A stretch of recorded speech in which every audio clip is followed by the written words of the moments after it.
My name is Clay. I am 31 years old, and the night my mother said I would always be last felt like someone pressed a cold fingerprint against my spine. Her voice didn't rise, it sliced.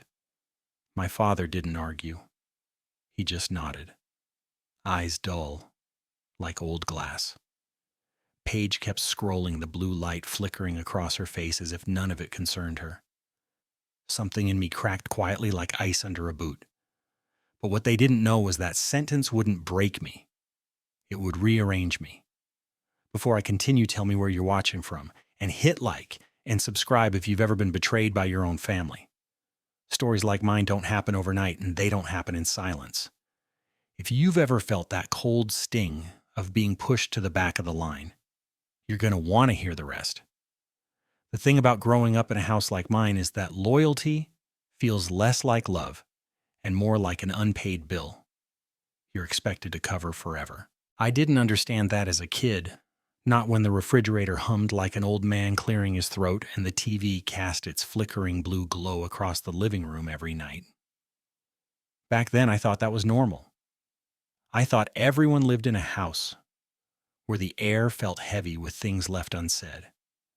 I remember being 8, sitting at the dinner table with my legs swinging off the chair. Mom served meatloaf, the same kind every Sunday, dense and slightly burnt at the edges. She placed the biggest slice on Paige's plate, added extra mashed potatoes, then slid mine over without looking. Just a thin sliver, barely warm. Dad didn't notice, or maybe he did, and pretended he didn't. Paige giggled about something she saw on TV, and the room filled with that soft, sweet sound everyone adored. I swallowed the smallness in my throat. I didn't know it then, but that moment would matter later. Another memory, 4th grade award night. I'd worked for weeks on a science project about local water pollution, cardboard markers, even real samples I collected near the creek. I won first place. I remember the teacher calling my name, her voice echoing through the gym. Mom clapped once. Dad checked his watch. Paige sat beside them with a pink ribbon she'd gotten just for participating in something completely unrelated. They took 10 pictures of her, one of me. And even that one came out blurry. I smiled through it, but the smile carved deeper scars than I realized. Summers were the worst. The heat in our old house pressed down like a wet towel. The living room fan rattled, always on its last breath. Mom would take Paige out for ice cream just to cool off, and Dad would tag along. I'd be told to stay home, watch the house, keep an eye on the dog, fold the laundry. You're the responsible one, Mom said. I was 11. I folded shirts with hands too small for the job and listened to the empty house creak. I didn't know it then, but the creaks were teaching me how to be alone. By high school, the pattern had calcified. Paige got a car for her 17th birthday, a used Honda with peeling paint, but to her it was a chariot. I got nothing. We'll help you later, Dad said. Later never came. I worked weekends at a grocery store, bagging produce until my fingers smelled permanently like lettuce and citrus. Every paycheck went into a jar Mom called family pot. Paige dipped into it constantly. Concert tickets, a new jacket, a nail appointment. She's young, Mom said. Let her enjoy things. I wanted to enjoy things too, but enjoyment wasn't free in our house. It cost me silence. That silence would come back to haunt me. Thanksgiving was another stage play we acted out every year. The house smelled like burnt sugar onions crackling in the pan and something slightly sour from the fridge that nobody ever identified. Relatives filled the rooms, their voices overlapping like static. I'd carry heavy dishes to the table, making sure the gravy didn't spill. Paige would breeze in at the last minute, makeup perfect hair, curled, holding nothing but her phone. Everyone praised her. You're glowing, sweetheart. No one noticed the sweat on my forehead or the ache in my wrists. I swallowed the ache. It carved deeper than I knew. Then came early adulthood. I moved out at 19 not to be independent, but to escape the constant weight of being the responsible one. I worked multiple jobs, one at a diner with flickering neon lights, another as a temp in an office where the printer jammed every 30 minutes. I sent money home anyway. Just until we get through this month, Mom would say. Paige took that money and posted pictures from weekend trips with friends. I saw them even when I pretended I didn't. I didn't know it then. But all those transfers were teaching me the exact shape of my own resentment. Christmas that year was the final confirmation. The living room smelled like pine and cinnamon candles. Paige opened a new tablet from my parents. I unwrapped a sweater 2 sizes too big. Mom laughed softly. You can grow into it. I already had grown, just not in the way she meant. I drove home through falling snow that night, the windshield wipers squeaking every few seconds, and something in me tightened. A quiet question. What am I in this family besides a backup plan? I didn't have the answer then. But I would. And the truth would hit harder than I ever expected. When I finally landed my first real job in PR, it felt like stepping out of a basement into open air. The office wasn't glamorous gray carpets, humming lights, the faint smell of burnt coffee drifting from the break room, but it was mine. My desk, my projects, my paycheck. Yet even then, freedom had strings attached thin but unbreakable. My phone would buzz during morning meetings. Mom again. Paige is short on rent this month. You know how hard it is raising kids. Or sometimes her car battery died. Can you help? There was never a question mark at the end, just expectation dressed up as information. I told myself it was temporary. That's the lie good sons tell themselves. I'd drive home after work, headlights slicing through the darkness, radio low, and imagine saying no, just one no. But saying no in my family felt like setting off a fire alarm. So I kept paying. $50 here, $200 there, then more. Always more. I didn't know it then, but my willingness to fix everything would become the very weapon they used against me. One winter night stands out more vividly than the rest. I'd come home late after a crisis call for a major client, 4 hours of rewriting statements, arguing commas, and calming executives who couldn't decide if they wanted honesty or spin. My shoulders felt like cement. My apartment smelled faintly of old takeout, the heater clicking as it struggled against the cold. I opened the fridge, grabbed leftovers, and just as I sat down, my phone buzzed. Mom, emergency. 2 words, no details.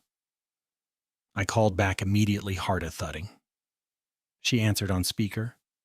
Voices in the background, Paige sobbing, Trent cursing. Then Mom said, they're behind on daycare again. If they don't pay by tomorrow, they lose their spot.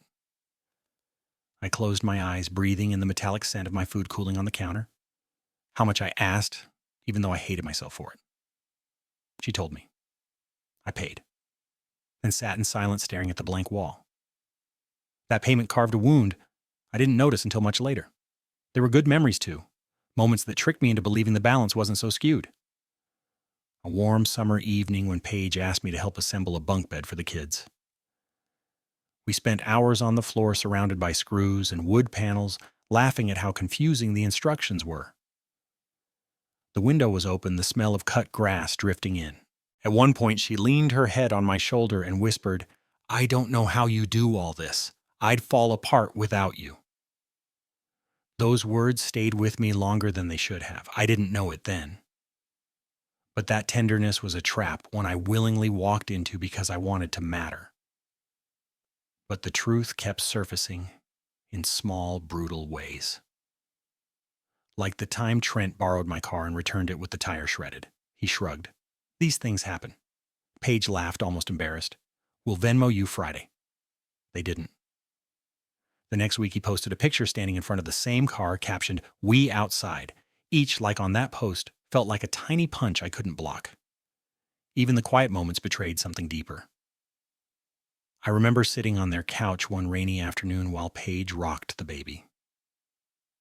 The room smelled like formula and damp carpet. She scrolled through strollers on her phone, then turned the screen to me. This one's $280. Thoughts, I stared at it. At her. At the baby. My throat tightened. I just paid their utility bill 2 nights earlier. She didn't notice the exhaustion in my face. Or maybe she did, and ignored it. I didn't know it then, but that stroller link would be a preview of 1,000 future asks. Years passed like that. Me patching invisible holes in their lives. Them living like I was a credit line, not a brother. Every holiday was a reminder. Christmas mornings where Paige unwrapped gifts that sparkled, while mine looked like last-minute grabs. 4th of July barbecues where I manned the grill while everyone else relaxed. Easter dinners where Mom whispered about Paige's newest struggle, eyes heavy with expectation as if my wallet was the cure to every hardship. Still, I convinced myself this was love. This was what family did. I ignored the tightening in my chest each time Mom said, "You're good with money, she's not."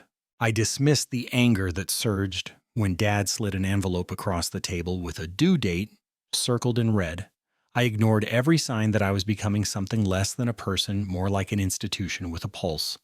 And through all of it, I never once imagined that the smallest sentence spoken casually over meatloaf would be the match that set the entire structure on fire. I didn't know it then, but everything, every bill, every favor, every silent swallow was leading me toward a moment that would change everything. A moment when I would finally see the truth. And once you see the truth, you can't unsee it. Conflict didn't explode in my family. It seeped in like water through a cracked basement wall, slow, cold, patient. It filled the spaces I never protected until one day I realized I was standing knee-deep in something I never agreed to drown in. The first escalation happened barely a week after that meatloaf dinner. I woke up to 10 missed calls and 2 voicemails from Mom. Her voice in the recordings was brittle, fraying at the edges. "Paige's electricity will be shut off by midnight. I thought you'd step in." "This is disappointing, Clay." Not worried, disappointed. The words sat in my throat like a stone. I didn't reply for hours. When I finally called, Paige answered, her voice small. "We don't know what else to do." I wanted to say learn. Instead, I drove over, sat with her on the sagging couch, and talked her through setting up a payment plan. It wasn't enough. She waited for the moment I'd offer to pay. When I didn't, the air tightened between us. She whispered, "Mom says you're being weird lately." The wound opened again, quiet but deep. A few days later, escalation number 2 snapped into place. I was at work, that familiar smell of toner and burnt coffee hovering around me when Trent texted, "Can you spot us? $300 car insurance screwed us again." No greeting, no explanation, just assumption. I typed, "No." One word. Sending it made my fingers shake. Within minutes, Paige called. "Why are you doing this?" she asked, voice cracking.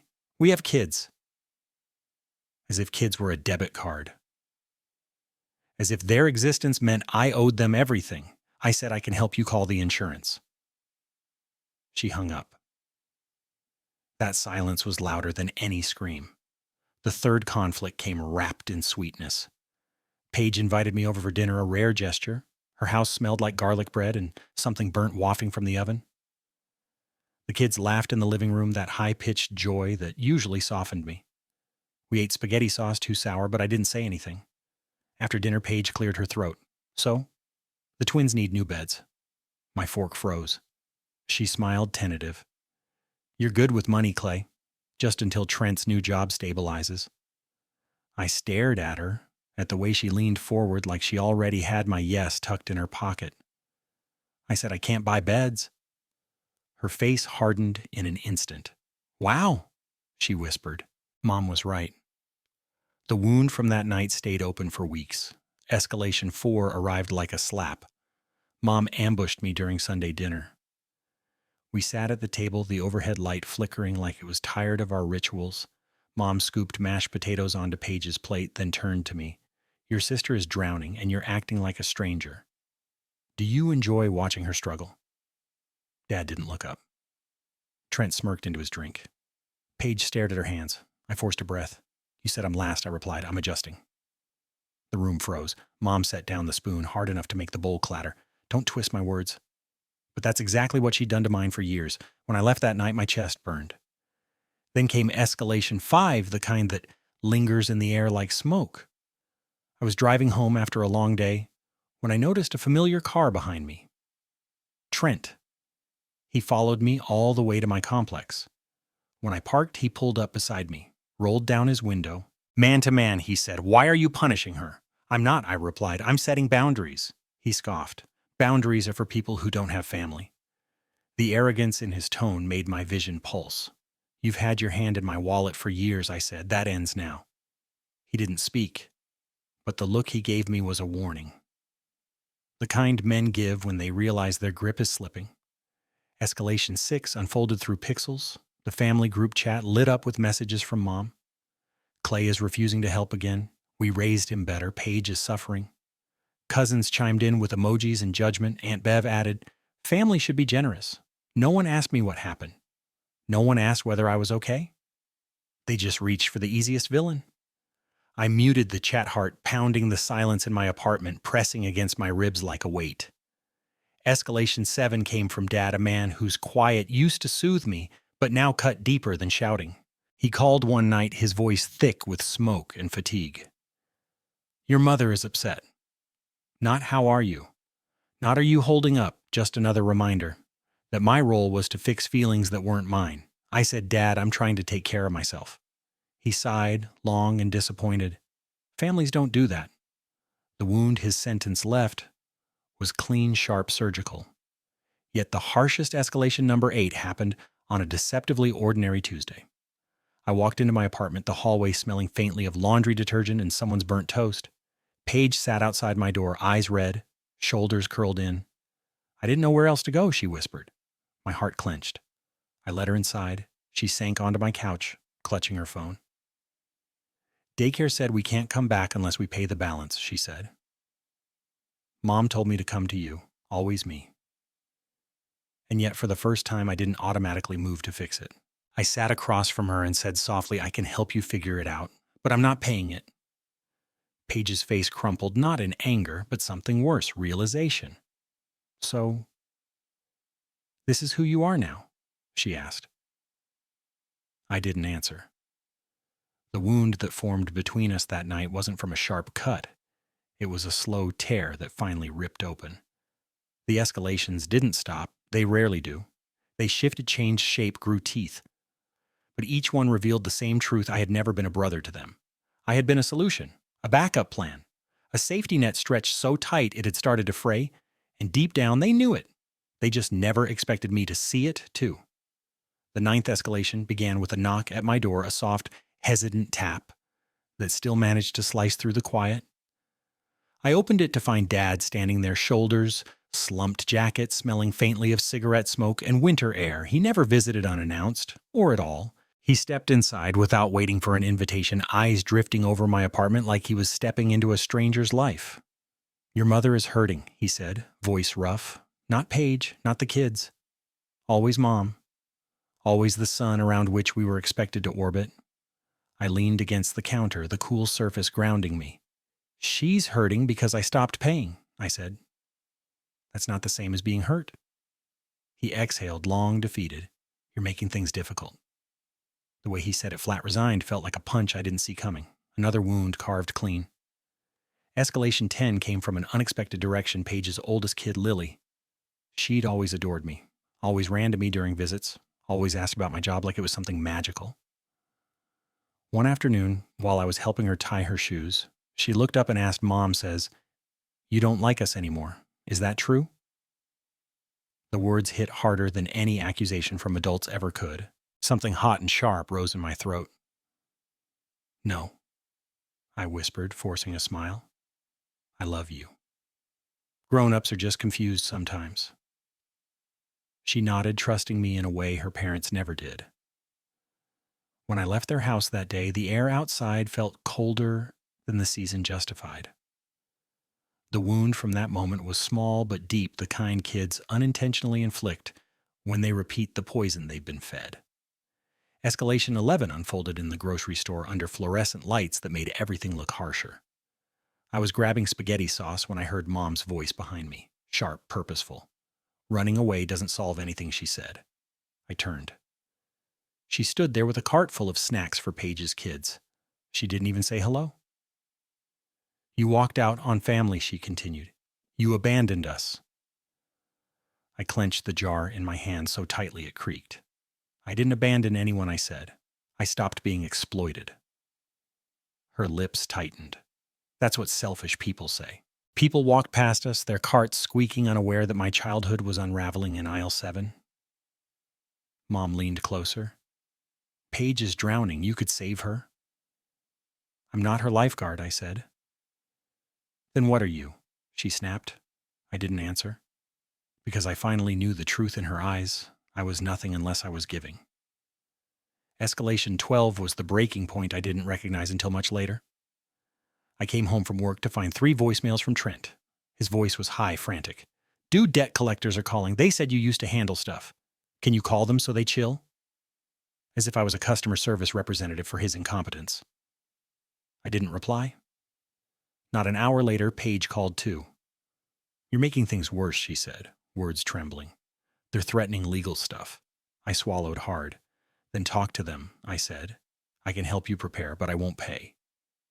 Her breathing on the other end cracked.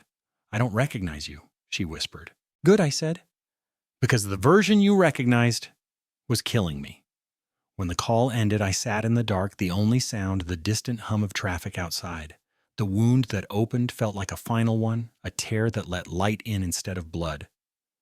The 13th escalation arrived through a message from my aunt, a voice note. "Honey, everyone is saying you've changed," she said. "We're worried you've become cold. Cold." The word hung in the air like frost. I replayed it once, twice. "Cold is what people call you when you no longer set yourself on fire to keep them warm." I didn't respond. Some wounds don't need words. They need silence. The 14th escalation happened the night Trent's car was repossessed. He texted me a picture of the empty driveway, followed by a string of messages. "You could fix this. You choose not to. You like watching us fall apart." I read each message slowly, the way you read a letter from someone who has no idea how much you've already given. Paige messaged soon after, "Please, just this once. Always just this once. Always the same script." I typed the same answer I had rehearsed in my mind for weeks. "I can help you navigate it. But I'm not paying." Paige didn't reply. Trent sent one final message. "You're dead to us." But the wound didn't land this time. Something inside me had already begun healing in ways they couldn't see. Escalation 15, the most insidious, came from inside me. One morning I woke up, stared at the ceiling, and felt nothing. Not anger, not guilt, not grief. Just a vast, quiet space where obligation used to live. It scared me at first, then it steadied me. I stood up, made coffee, and realized that for the first time in years I wasn't checking my phone to see if someone needed something from me. The absence of their demands felt like stepping into warm light after living too long in a basement. But the final escalation, the one that sealed everything, came the night Mom called my workplace. HR forwarded the email to me with a neutral subject line, but the moment I opened it, my pulse slammed high in my throat. She'd painted me as irresponsible, untrustworthy, financially erratic, she wrote, a liability. I reread it 3 times, the words thinning my breath. Betrayal isn't always loud. Sometimes it arrives in an email signed sincerely. That wound didn't carve me, it cauterized me. It burned away the last piece of me that believed family couldn't go that far, and after that, everything inside me shifted. They had pushed, pulled, demanded, taken, cut, and they expected I would bend forever. They didn't realize I was no longer bending. I was breaking free. The call came in the middle of a product launch meeting, just as I was about to present a crisis messaging slide to the executive team. My phone buzzed once, twice. Then 5 times the same name lighting up the screen, Mom. Then a group FaceTime request, then another. My stomach tightened. I muted my mic, nodded an apology to my boss, and slipped out of the room. The hallway outside the conference room was cold, washed in pale, fluorescent light that made everything feel a shade too sharp. The ice machine hummed in the corner. When the call came through again, I answered.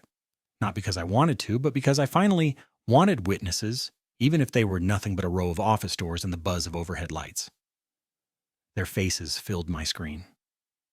Mom at the center, perched in Grandma's living room like a judge about to deliver a sentence. Dad behind her, jaw clenched. Paige to the left, eyes swollen. Trent to the right, leaning in, as if proximity could make him powerful. Several relatives hovered in the background, their blurred heads swiveling toward the phone like an eager audience. Mom didn't waste a second. "We're all here," she said, voice icy and theatrical. "Tell everyone what you told your sister." A chorus of murmurs rose behind her ceramic dishes, clinking, a baby crying, footsteps shifting across old carpet. It was a performance, a tribunal staged for maximum humiliation. They really believed they could corner me back into obedience. I took a slow breath. "Sure," I said. I told her I'll help with everything except money. Dad stepped forward, his voice sharp like the crack of old wood. You're refusing to support your family during an emergency. Trent leaned in, shaking his head dramatically. We're drowning, man. You don't get it. You don't do the math. Paige's voice reached me last. Soft. Broken. The baby was so hot, Clay. I was scared. That hurt. It always did. For a second, grief clawed at my throat, but then I remembered every bill, every late-night call, every time I was treated like a walking credit card instead of a brother. My voice didn't shake. I drove you to the clinic, I said. I sat with you for hours. I advocated at the desk. I'll keep doing things like that, but I'm not putting my card on anything. A beat of silence. Then Mom laughed. Not a warm laugh. A brittle, sharp one that snapped through the call. Listen to him, the lawyer. She rolled her eyes. You think you're better than us because you work in some office. I think I'm a person, I said. With boundaries, her face twisted. Boundaries, she repeated as if the word tasted foul. You're just selfish. Always have been. I straightened my pulse, slowing, not speeding. PR training settling into my bones. Okay, I said quietly. Then let's talk facts. I walked into an empty conference room, closed the door, and flipped open my laptop. The overhead lights buzzed softly, casting a cold, steady glow across the table. I joined the call again through my computer and shared my screen. A Google sheet filled the frame-clean rows, clear dates highlighted totals, title family support log. Grandma's living room fell silent. Even through the screen, I felt the air shift. Mom's voice wavered. What is this receipts, I said. 5 years of them. I scrolled slowly, letting each line cut through the room like a blade. The $740 emergency rent. You said you'd be on the street. The $1 $350 daycare. Just 2 weeks, you said. The $900 tires Trent popped and never replaced. The $2 $400 moving costs. First and last month's rent, the $600 back taxes with a photo of the envelope, the phone upgrades, the stroller link, the utilities, the groceries. Every row was a bruise. Every number a truth they tried to bury under guilt. Paige covered her mouth with her hand, tears spilling. Dad stared at the screen like it might swallow him whole. Trent muttered, "This is petty," but even he sounded unsure. Mom's voice cracked into a thin whisper. So, you've been counting. Yes, I said. Counting is how budgets work. I dragged another folder into the call. Screenshots, text messages, digital paper trails. The promises to pay me back Friday. The excuses, the just this once. All lined up like fence posts, marking the border they kept crossing. I wasn't yelling, I wasn't shaking. I was simply done. Here's my boundary. I said the words landing with the weight of a verdict. No shared accounts, no cards on file, no recurring charges. I will drive you. I will babysit. I will help you write emails. I will sit in waiting rooms. But I will not fund your lives. A hush swallowed the room on their side. Even the baby seemed quiet. Then Aunt Bev's voice broke through. You're humiliating them. No, I said. I'm telling the truth. Mom tried one last swing. You're punishing us because we said Paige comes first. I stared into the camera. You said I'm last. I believed you. Now I'm living accordingly. Dad finally spoke, voice hoarse. This is not how family works. I met his gaze. I agree. It's how banks work. And I'm not one. Someone in the background whispered, Jesus Christ. Someone else said, is he serious? I ended the call before anyone could say another word. The screen went black. The conference room hummed around me. And for the first time in years, my chest felt wide, open. Like I'd finally taken my name back. It wasn't triumph. It wasn't victory. It was clarity. A cold, clean clarity that tasted almost like freedom. And somewhere inside that clarity, a darker truth flickered to life, a quiet, deliberate, inevitable. They thought exposing me would break me. They had no idea what they had just armed me with. In the days after the call, the silence from my family took on a strange texture. Not the soft silence of exhaustion. Not the angry silence of wounded pride. This one felt hollow, like someone had kicked the support beams out of a house and was waiting to see if it would collapse. I didn't rush to fill it. I let the quiet sit. Let it echo. Let it teach them who I had become. I changed the passwords on accounts that were still tethered to me, removed my card from every place it didn't belong, called the pediatric clinic and asked them to permanently delete my information from their backup payer list. The woman on the phone hesitated, surprised. "You're sure?" she asked. "Completely," I said. My voice didn't shake. It didn't need to. I split the family phone plan next. 30 days notice, a simple text. No explanation, no apology.